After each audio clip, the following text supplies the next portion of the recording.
Okay, so pakinggan natin si Ato. Let's go. Isa sa mga dahilan kung bakit parang kailangan ata natin magkita-kita talaga sa September 21 dun sa Luneta. Okay, so una muna, ang alam kong may event is sa September 13, 2 days from now kasi September 11 ngayon. So sa September 13 merong rally sa EDSA. Okay? So ito yung alam kong organized na. Okay, magkakaroon ng EDSA rally sa September 13 because of the rampant corruption sa ating gobyerno. Okay? So i-check natin yan na gusto ko lang sanang mabigyan kayo ng tamang information bago kayo mag-decide na magmarcha sa kahit ano. Sa September 21 kasi is the anniversary of martial law. Okay, ang martial law, alam naman natin yan, yung tatay ni BBM noong 1970s, 1972 I believe, nag-enact siya ng martial law. Okay? And it lasted for how many years? Napakatagal nun. So, ito yung significance nun. Ang gusto niya sa Luneta. Now, if I'm not mistaken, usually mga DDS ang nagpapapunta sa Luneta. I'm not sure. Sa Liwasang Bonifacio, dun yata sila lagi nagmi-meeting-meeting. Pero yung kabila naman sa EDSA, yung Dilawan, di ba? I'm not sure. Pero kung pupunta kayo sa kahit anong rally, puntahan nyo na lang parehas. Kung gusto niya talagang, kung may paninindigan talaga kayo, regardless of your color. Hindi pulat dilaw ang tunay na magkalaban. Di ba? Sabi sa kanta, baliktari ng Tatsulok. Pero gusto ko lang i-correct sana ito sa information ng nakakarami kasi baka magmarcha kayo, baka wala talaga yan di nagbuka kayong nga, di ba? Tuloy natin. Si Bryce Hernandez lang yung kaisa-isa sa mga nililitis na kumakanta ng nasa tono netong Okay, hindi linilitis si Bryce, okay? Kasi pag linilitis ka sa korte yon, prosecution kasi yung meaning nun. He is being questioned in aid of legislation. Yun yung technical meaning nun, okay? So, that's one thing. And ang problema kasi sa mga witnesses or sa mga guest speaker nila dyan or sa mga dyan sa mga uma-attend sa mga hearing na yan is yung credibility nila. The Discayas are proven not to be trustworthy, okay? Si Bryce Hernandez, hindi sakto lang. Meron siyang mga sinasabi na totoo, meron siyang sinasabi na questionable. Kasi nga, nagpapakita siya ng resibo. Yung mga Diskaya kasi walang resibo. Yun yung problema dun eh. Kaya kailangan nating busisiin mabuti ito. Pero for all intent and purposes, they are there not to be prosecuted but to help out in aid of legislation. Resource speaker nga yung tawag sa kanila. They are really not witnesses. Anyway, tuloy natin. Mga nakarang araw. Okay. Tapos kahapon, nilipat na sa Pasay City Jail. Okay, so anong nangyari dyan? Okay, so ang Congress kasi, nagpaalam siya sa Senate. Sabi niya, eram kami kay Bryce. Si Bryce naman, hinold in contempt ng Congress, di ba? Ayaw niya nang bumalik sa Senate kasi natatakot siya kasi daw meron daw hitman na nag-text sa kanya. Grabe naman yung hitman na yun nagte-text, 'di ba? Sana all, 'di ba? So ako, for me hindi ako naniniwala doon. Para sa akin, that's questionable. So sabi niya ganoon, pwede ba akong wag nang isole sa Senate? Dito na lang ako sa Congress. Ayoko na doon kasi nga din-name drop niya si Jinggoy at saka si JV. Yun yung kanyang ginawa eh. Now, sidetrack muna tayo bago ko i-explain. Please lang po, huwag kayong maniwala agad sa mga resource speaker. Pakinggan nyo muna lahat ng sides ng storya. And please understand that there is always presumption of innocent. Lahat ng pinagbibintangan is assumed innocent until proven guilty in the court of law. Please lang po, parang awa nyo na. Dapat po hindi to about kung dilawan, pinklawan, or walang ganun dito. This is about a massive corruption issue ng ating bansa. Whether supporter ka ng mga politikong pinagbibintangan kayo ngayon or hindi, it does not matter. What matters is the truth has to come out. Okay? So, ibig sabihin, kung name drop kung hindi mo gusto yung name drop ng mga Diskaya, dapat hindi mo rin gusto yung mga name drop nung kabilang panig, equal ka dapat dito, patas lang, okay? Pero until such a time na tinry na sila sa korte, doon nyo pa lang sila ma-accuse kung guilty or not guilty. Wala pa ngang sinasampang kaso ngayon. Anyway, balik tayo dito. Ngayon, ayaw nang bumalik ni Bryce sa Senate. Sabi ng Congress, okay, hindi ka rin pwedeng magstay dito kasi wala kaming jurisdiction sa'yo.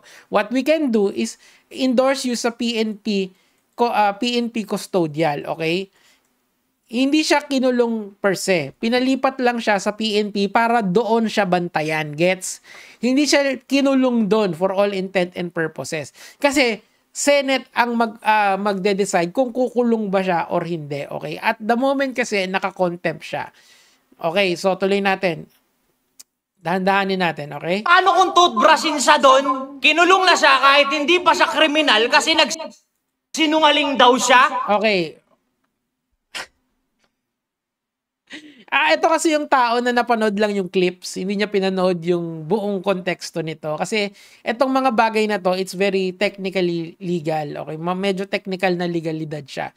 So, nasa PNP custody siya. Ngayon, nalaman to ni Tito Sen. Tinawagan niyang ganun si House Speaker. Sabi niya ganun, bakit kayo nag-decide sa PNP custody? Hindi ako pumapayag ng ganyan.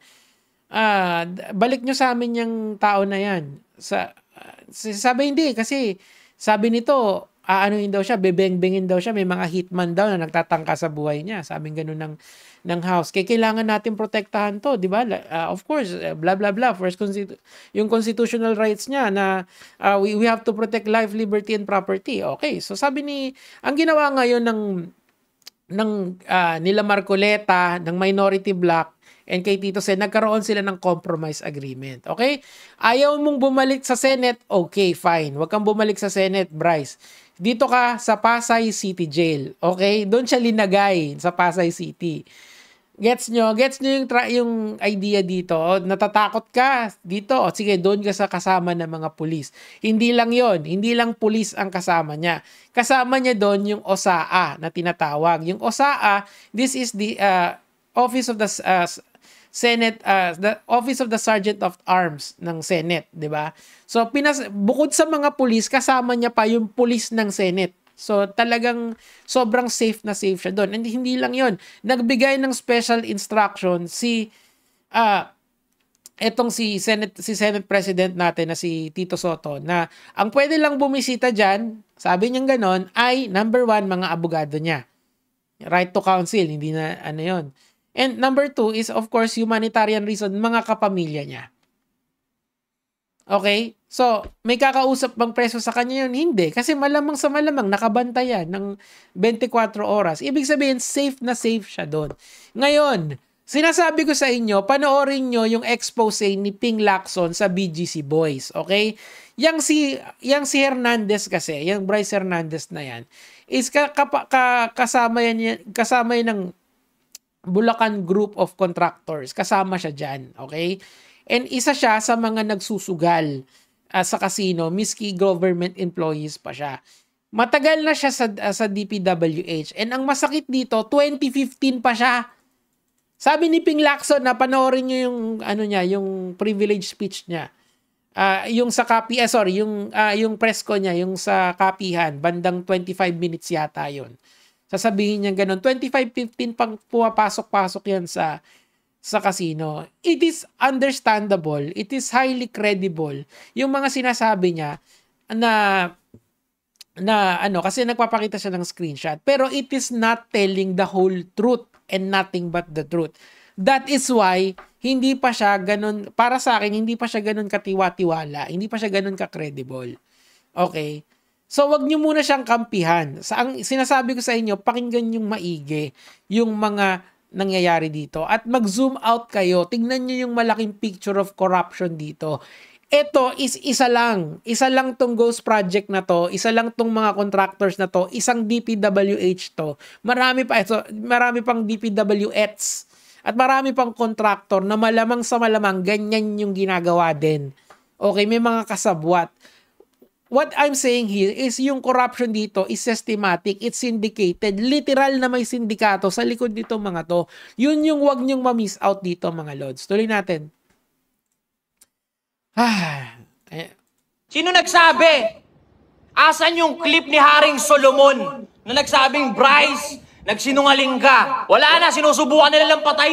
Hindi, may contempt power kasi ang Senate. Unfortunately for you. Binoto ng tao si Jinggoy Estrada, and Jinggoy Estrada, the senator, has contempt powers. Kinontempt niya si Bryce for lying daw about doon sa pagpasok sa casino. Kasi nga, totoo naman, nagsisinungaling siya na about dun sa pangalan niya. Alam niya yun, of course, may fake ID sila kasi nga hindi nila pwedeng ibigay yung totoong ID nila dahil mga government officials sila. Okay. Ang problema may CCTV, mga engineer ang tatanga, 'di ba? Tuloy natin. Miken, inuulul-ulul na lang talaga tayo dito ngayon. O yun. So, kung kayo ay pupunta sa mga rally, mga lods, September 13, ayan, susulat ko. September 13 sa EDSA, okay? Yung isa naman is September 21, okay? Na sinasabi nito sa Luneta. Pero most likely sa Bulwakang, doon sa, basta doon sa mga DDS, mahilig sila dyan eh. Pero eto sa Dilawan to. Pero either DDS kayo or Dilawan, it is time for you to stand up kung saan kayo talaga. Walang kulay itong issue na to. Literal na it's about corruption of many politicians, included lahat, okay? Walang exception, okay? Yung pagiging idol nyo sa isang politiko, isang tabi nyo muna, okay? So, and of course, wag nyo rin paniwalaan agad-agad yung mga resource speaker doon. Use critical thinking lagi. O paano? Yun lang. Salamat ato. Gege mga lods.